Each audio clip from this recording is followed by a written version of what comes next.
Good evening, friends. Today we are going to learn vectors.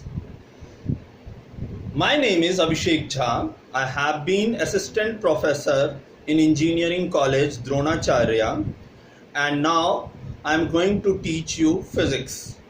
And the topic today I am going to take is vectors, right? The mode of study will be in Hindi as well as in English, right?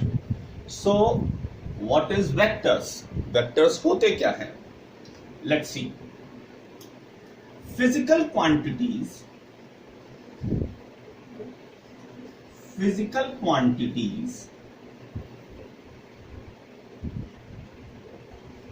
are divided into two parts.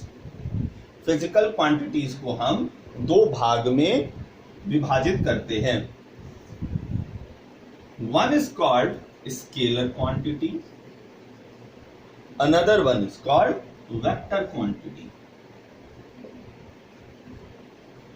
Scalar quantity उन्हें कहते हैं जिनके पास केवल magnitude होता है, केवल magnitude होता है. वेक्टर क्वांटिटीज उन्हें कहा जाता है जिनके पास मैग्नीट्यूड प्लस डायरेक्शन दोनों होते हैं. मैग्नीट्यूड प्लस डायरेक्शन दोनों होते हैं. समझिए, फिजिकल क्वांटिटीज क्या है? क्वांटिटीज उन्हें कहते हैं जिन्हें हम मेजर कर सकते हैं, जिनका हम माप ले सकते हैं. Those things which can be measured are termed as quantities.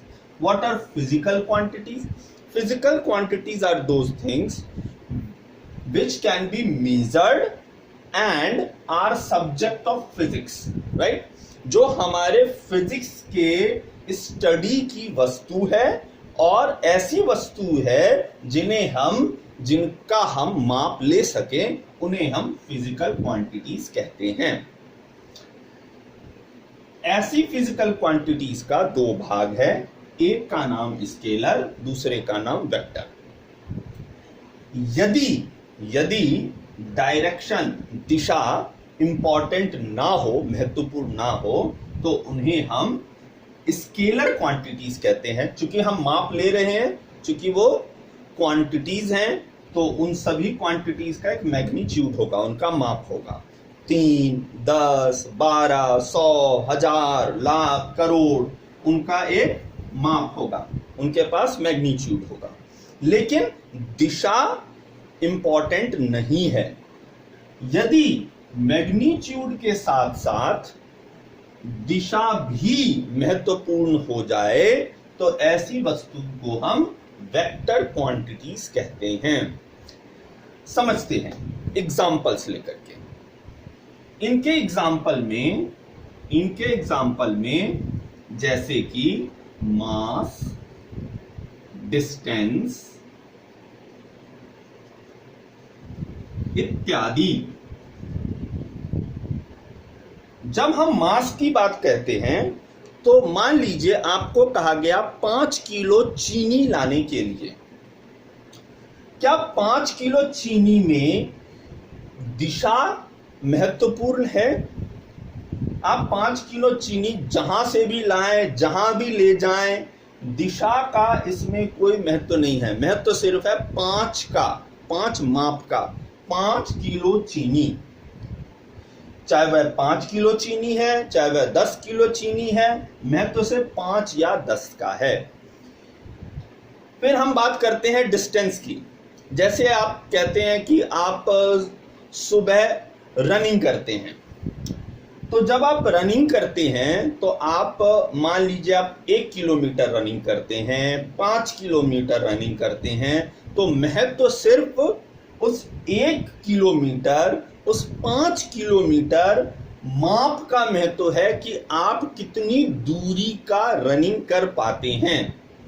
इस बात का महत्व नहीं है कि आप रनिंग किस दिशा में कर रहे हैं.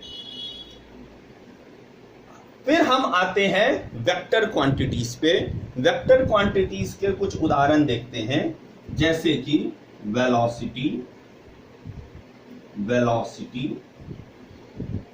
Force etcetera.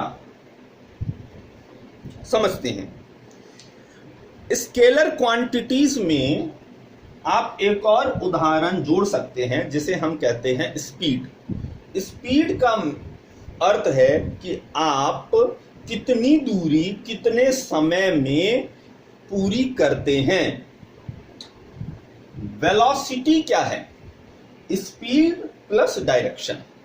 वही माप आप कितनी दूरी कितने समय में करते हैं वह तो है ही, उसके साथ साथ आप किस दिशा में करते हैं वह भी महत्वपूर्ण है। जैसे कि एक उदाहरण के लिए हम बात करते हैं। मान लीजिए आपकी छत पर में हवा बह रही है, बहुत जोर की हवा बह रही है। आपके लिए महत्वपूर्ण सिर्फ इतना है कि कोई चीज उड़ के बिखर ना जाए। तो आप किस बात के लिए आप इंपॉर्टेंस देंगे कि हवा की गति कितनी है। इस बात का कोई महत्व नहीं है कि वह किस दिशा से बह रही है। लेकिन मान लीजिए कि आप किसी नाव के कप्तान हैं। आपके लिए सिर्फ हवा की गति महत्वपूर्ण नहीं है, आपके लिए हवा की गति की दिशा भी महत्वपूर्ण है कि वह हवा किस दिशा से बह रही है और किस दिशा की ओर बह रही है। तो गति के साथ साथ जब दिशा महत्वपूर्ण हो जाए, ऐसी मापने वाली वस्तु को हम वेक्टर क्वांटिटी